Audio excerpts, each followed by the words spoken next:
Assalamualaikum warahmatullahi wabarakatuh. Jumpa kembali di channel YouTube ini bersama saya Nadang Soerman. Dan seperti biasa kita akan bincang-bincang seputar kebijakan publik ya, khususnya di daerah. Dan pada kesempatan ini kita masih membincangkan terkait dengan pelayanan publik di isu sektoral, yaitu pendidikan. Seperti yang kita ketahui bersama bahwa pendidikan ini kan adalah hak konstitusional untuk seluruh warga masyarakat, di mana negara harus memberikan layanan yang optimum untuk pemenuhan kebutuhan pendidikan ini, karena itu mandat dari konstitusi. Yang kedua, bahwa pemerintah juga sudah menjalankan itu, sudah ada beberapa undang-undang, sudah ada turunannya, itu Undang-Undang Pendidikan Nasional. Dan yang operasionalnya sekarang itu untuk menjalankan agar pemenuhan kebutuhan dasar di pendidikan ini terpenuhi, maka pemerintah membuat regulasi dalam bentuk standar pelayanan. Cuman yang baru diterapkan oleh pemerintah itu standar pelayanan yang minimal, yaitu SPM. Ada SPM pendidikan. Oke. Dan hadir di tengah-tengah kita konsultan pendidikan yang sekarang beliau ini sedang menekuni, menjalani, melaksanakan proyek ya, titah dari Mas Menteri barangkali ya, di Menteri Pendidikan yang ini sudah berjalan dan sudah hadir di tengah kita. Namanya, panggilannya adalah Mas Dwi. Oke.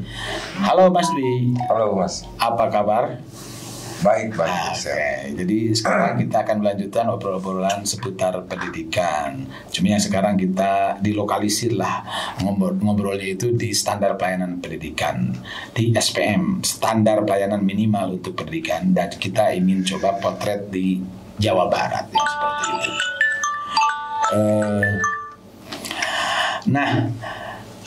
Kawan-kawan sekalian, kita ingin menggali bagaimana sih potret pendidikan. Potret pendidikan di Jawa Barat itu seperti apa. Yang kedua, kita ingin mengetahui lebih dalam nanti itu apa yang sudah dilakukan untuk pemenuhan terhadap pelayanan minimal di Jawa Barat di aspek pendidikan ini.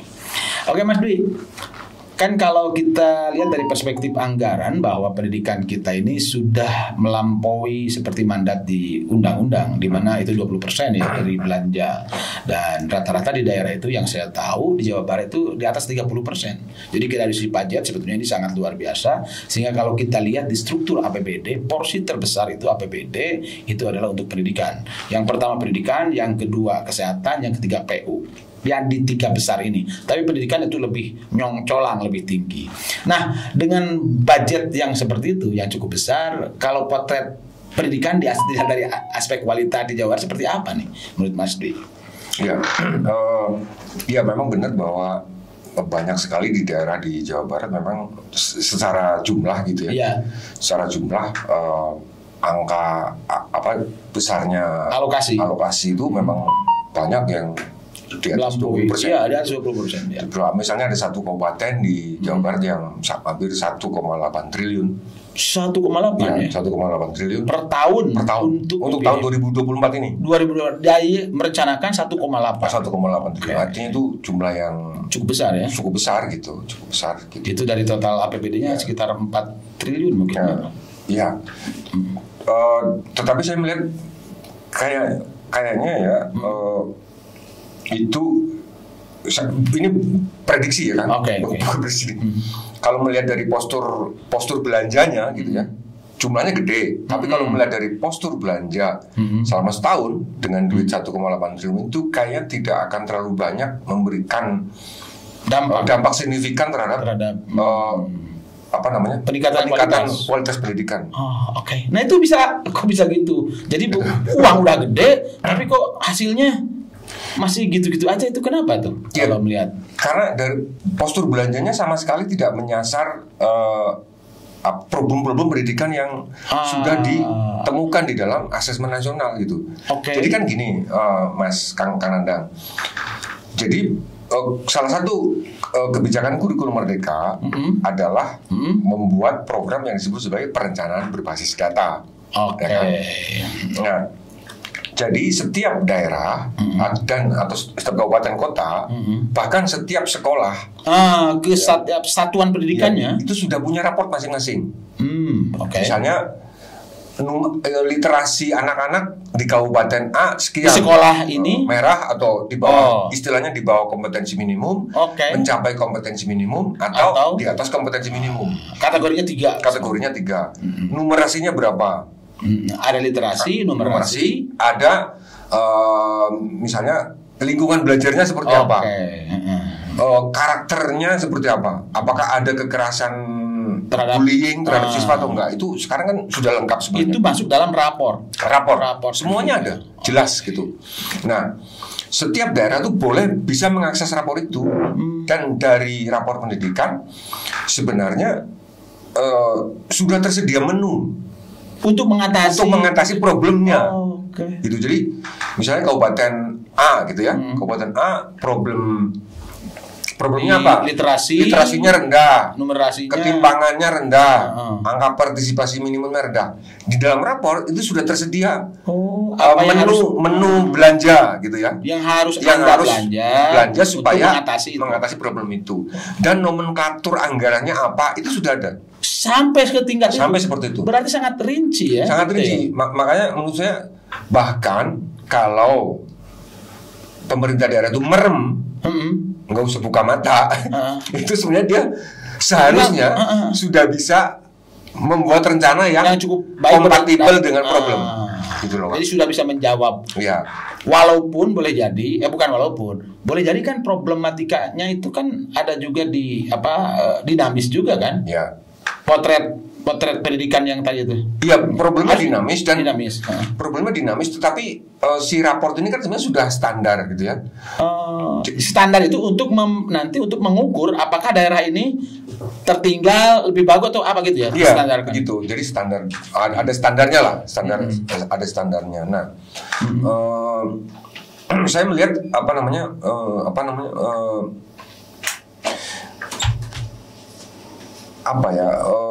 kayaknya memang kabupaten itu tidak punya niat ya Mas. Ini menarik. Padahal kan itu kewajiban. Bayangkan ya. Aturan sudah ada, ya kan? Menu sudah ada. Duitnya ada. Daftar belanja sudah ada. Duitnya sudah ada. Jadi apa yang menjadi? Jadi apa persoalannya? Menurut saya sih nggak ada niat. Satu. Dan ada niat atau karena terlalu rendah memahami itu? Mungkin pemahamannya agak belum cukup paham gitu ya. Karena mungkin sudah biasa dengan belanja yang biasa-biasa itu. Iya, satu itu. Yang kedua sudah inilah. Yang kedua memang kalau saya melihat regulasi Kang ya, regulasi sebenarnya setiap daerah di Jawa Barat itu sudah punya peraturan bupati tentang standar pelayanan pendidikan. Tetapi saya cek itu seluruh kabupaten kota ini saya bisa pastikan di Jawa Barat itu masih menggunakan standar lama Kang. Oke. Karena SPM ini kan ada yang paling baru Permendagri nomor 59 tahun 2021. Sedangkan peraturan bupati yang menyangkut standar pelayanan minimum pendidikan di daerah itu masih merujuk tahun 2018. Gitu. Jadi mungkin ada hambatan regulasi gitu ya. Itu. Dan kemudian ini kemampuan membaca dan menganalisis rapor pendidikan itu juga rendah sih Kang. Itu di level mana tuh Pak? Di dinas? Di level dinas ya. Bahkan kan itu setiap dinas ada operator.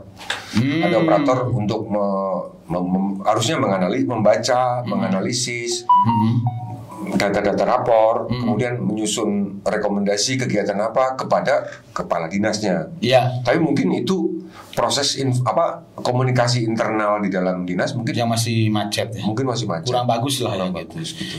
Oke, jadi begitu nih suasana. Jadi suasana lebih banyak ada bagaimana mengatasi problematika atau hambatan-hambatan tadi masalah komunikasi, bagaimana kompetensi membaca, dan bukan dari aspek misalkan kan selama ini selalu di kita itu anggaran yang menjadi satu utama lah. Oh ini anggarannya kecil, tetapi sebetulnya bukan di masalah itu ya. Ya, bukan masalah itu. Oke. Duitnya ada, tetapi kompetensi perencanaan itu masih ada salah seorang seorang pejabat Bapeda Jawa Barat yang mengatakan bahwa masih formalistik gitu kan. Istilah beliau formalistik. Jadi formalistik itu ngisi-ngisi format yang tersedia. Ya, ngisi format yang tersedia entah apa gitu. Dia nggak ngerti, yang penting isi aja. Pokoknya belanja gitu. Ibaratnya disuruh belanja besi gitu. Dan ada toko besi mana yang harus dibeli, kualitas besinya kayak apa, pakai duit dari kantong yang mana itu sudah ada. Tapi kemudian tiba-tiba dia belanja ke toko buah gitu. Ibaratnya kayak gitu. Jadi tidak akan menyelesaikan kalau seperti itu. Jadi tidak presisi. Nah, yang dengan sekarang itu bagaimana potret untuk mengevaluasi dari aspek yang tadi, kesalahan costing atau kesalahan belanja sebagai pemerintah pusat atau pemerintah yang ini kan kabupaten kota nih. Ada nggak lembaga yang lebih tingginya secara vertikal? Nggak ada menurut saya. Pemerintah pusat nggak punya kewenangan untuk sampai mengawal itu ya, karena nggak ada ya. Karena itu kan kewenangan. Nah, itu bagaimana untuk memastikan siapa di daerah yang paling bertanggung jawab? Kepala daerah yang bersangkutan. Kepala daerah. Karena itu kan kependidikan kan sudah diserahkan kepada daerah kan. Oke, dan dia kan konkuren, maksudnya kewajiban bersama. Di mana daerah itu dia berkewajiban untuk di level pendidikan mana kan itu ya, di provinsi mana dan pusat yang mana. Sudah disebut sebenarnya. Sudah, oke, di undang-undang sudah sangat begitu. Sehingga memang si kepala daerah itu yang tadi terkait dengan itu, jangan-jangan banyak kepala daerah yang tidak paham juga ya. Saya menduga begitu. Sehingga si kepala dinas kan bisa dalam tanda kutip ya ditipulah oleh kepala dinas ini karena dia tidak paham. Akhirnya dia nanti tidak berdampak terhadap peningkatan kualitas. Nah, kalau potretnya dari aspek yang tadi literasi, numerasi, dan satu lagi tuh entitas atau apa situasi lingkungan belajarnya itu pemerintah pusat kan menilai itu kan? Menilai itu setiap tahun. Setiap tahun. Jadi reguler. Ya reguler melalui asesmen nasional dan asesmen nasional itu yang pengganti ujian itu loh kan. Ujian. Jadi sekarang tidak ada lagi ujian. Kalau ujian kan hanya menilai kamu bisa baca atau tidak, kamu bisa dan itu berarti objeknya adalah di siswa. Sekarang enggak. Sebenarnya itu kelebihan kita sekarang. Kita punya potret pendidikan. Siswanya kayak apa, gurunya kayak apa, lingkungan belajar di sekitarnya kayak apa, sampai ke orang tuanya. Gitu. Bahkan karakter siswanya kayak apa, sehingga sudah diidentifikasi yang disebut dengan sekolah X ini siswanya seperti ini, bisa tawuran, bisa yang kemarin kan kita kaget yang di Sumedang ada yang meninggal, yang kasus di Bogor kan yang dibacok gitu. Betul. Padahal potretnya komplit sebenarnya kan.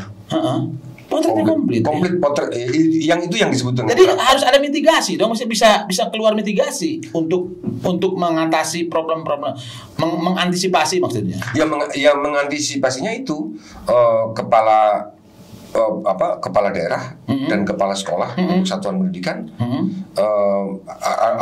sudah diberi itu tadi tools. Ya menu toolsnya kan. Dan dia ada kan untuk di daerah Anda ini seperti ini loh. Numerasinya sekian, literasinya sekian, dan lingkungan belajarnya seperti ini. Dan kalau Anda mau sembuh atau Anda meninggal, ini loh, ini menunya. Ini menu loh. Kalau di kesehatan ini loh, ininya hasil apa itu yang diagnosisnya dan ini resepnya. Beli di apotek mana? Oke. Dan di pendidikan kalau kita ibaratkan sudah ada. Bahkan sekarang ada standar bayar minimum kan berubah terus juga. Kalau dulu misalnya untuk di kabupaten kota itu 9 kan, sekarang menjadi 13 gitu. Jadi indikatornya. Jadi SPM itu. Ada PAUD, ada misalnya partisipasi sekolah anak PAUD untuk kesetaraan, SD, SMP dan sebagainya. Jadi ini lebih kepada masalah kapasitas ya dan kompetensi dan juga cara memahami terhadap itu. Di samping yang kecurigaan adalah political will yang disebut kepala daerah itu. Menurut saya kompetensi perencanaan, membaca data gitu loh. Itu masih. Iya kan. Sebenarnya program perencanaan berbasis data kan itu. Selama ini kan kepala daerah mungkin kalau membuat rencana ya sesuai suka-suka dia berdasarkan bisikan. Dan selama ini kan tergantung berapa duitnya, nyusun perencanaannya. Nah sekarang dicoba berbasis data. Oke. ini kan sebetulnya kalau mau memperbaiki pendidikan juga ada aspek politiknya kan. Ya, dan aspek politiknya biasanya kepada elit, dan sekarang kan sebentar lagi tahun politik, pergantian elit di level nasional, nanti di level lokal, kabupaten kota melalui pilkada serentak. Dan sebetulnya mungkin isu ini harus tetap menjadi concern bersama ya. Harusnya gitu ya, harusnya harus ada ya, misalnya teman-teman dari NGO yang NGO perguruan tinggi gitu kan, perguruan tinggi yang mengawal itu, menjadikan supaya isu-isu pendidikan itu menjadi isu-isu politik. Iya, benar. Gitu kan, karena ini kan hajat bersama ya. Hajat besar gitu kan. Hajat besar. Pendidikan itu hak, bukan kewajiban, ya kan? Bukan kewajiban. Tapi sejauh ini kan mungkin kepala daerah yang mengangkat itu sebagai, jadi pendidikan itu belum menjadi komoditas yang laku dijual gitu loh Kang.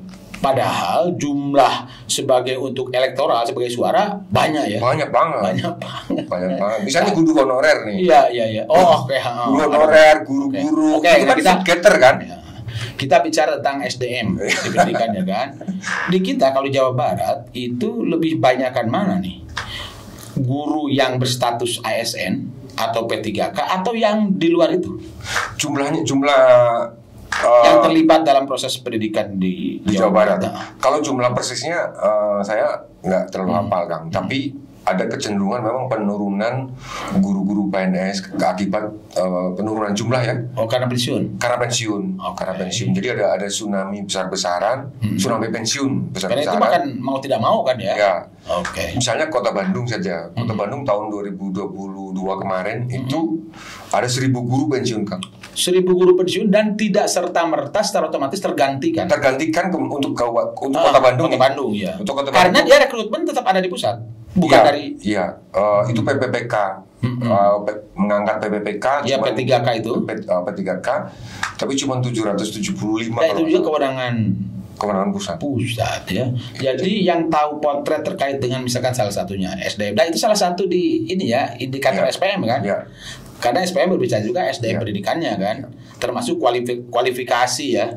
Di pendidikan seperti apa yang harus tersedia di SPM. Kota Bandung itu juga seperti itu potretnya. Seperti itu. Jumlah guru pensiun meningkat.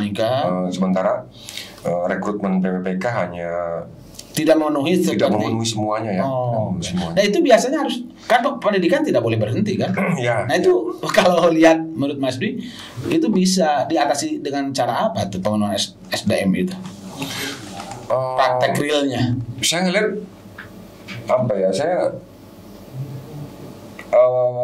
sebenarnya ada peluang ya guru honorer misalnya. Kan sekarang tidak dikenal ya nomenklatur itu, tapi faktualnya itu tetap masih jalan kan? Ya. Guru honorer. Ini pertanyaan berat sebenarnya ya, apa yang harus dikerjain gitu. Menurut saya yang tersedia di depan mata kita ya orang-orang yang sudah selama ini mengajar, selama ini menjadi tenaga kependidikan di sekolah gitu, yang mereka disebut tenaga honorer gitu. Cuman tenaga honorer ini kan juga kasihan. Apalagi kasihan karena apa? Karena satu rendah, upahnya rendah. Kedua dia paling banyak menerima beban. Jadi guru-guru yang menjelang pensiun itu kemana lagi? Pekerjaan dilempar gitu. Mereka pasti ke situ yang paling pasti secara relasi yang paling lemah. Jadi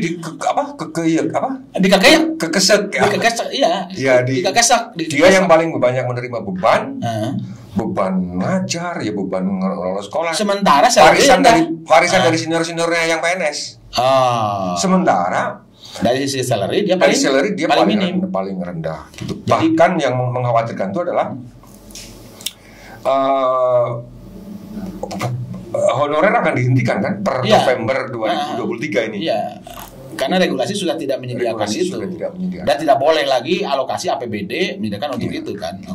Itu akan dihentikan dan bisa dibayangkan bisa berhenti nggak ya? Ada 2,3 tenaga honorer di seluruh Indonesia ya. 2,3 juta. Kalau Jawa Barat itu penduduknya itu paling besar Ya. Se-Indonesia kan. Kita dari 2,3 kalau misalnya taruhlah 40% itu di Jawa Barat itu ada berapa? Habis sejutaan. Iya. Jadi sejutaan kalau itu sekitar itu ya 500 600 orang di Jawa Barat. di Jawa Barat saja gitu. Dan mereka ini yang meskipun mungkin kemampuan atau kompetensi mengajarnya tidak sehebat apa ya, mau dikualifikasi lah, kualifikasi, tapi dia orang yang paling dekat, orang yang paling dekat dan sudah terlibat